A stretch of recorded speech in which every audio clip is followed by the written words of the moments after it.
Now let's talk about how to handle debts in a separation agreement. So you'll see paragraph number 11 and paragraph number 12 relate to debts.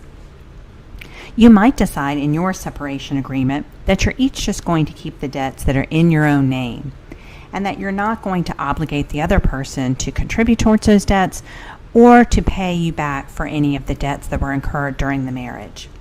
But one of the very important things to consider is that what if there is a joint debt? Or what if your spouse is still listed as an authorized user on one of your debts?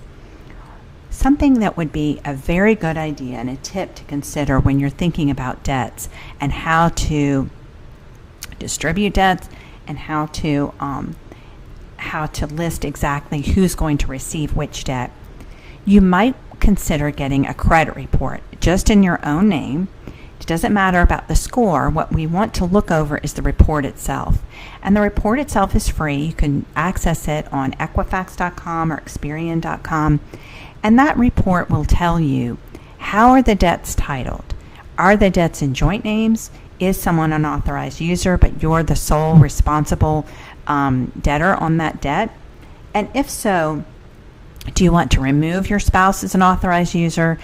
If there's a joint debt that you didn't know about, do you want to close that account and make sure that you're no longer liable on that account? Because keep in mind, regardless of what we say in the separation agreement, what matters to the creditor, and the only thing the creditor is bound by, is the financing agreement that you signed with the creditor.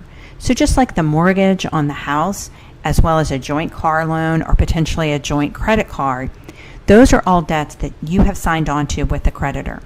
And even if in the separation agreement your spouse agrees to pay 50% of that debt, if they don't pay it, the creditor can still come after you.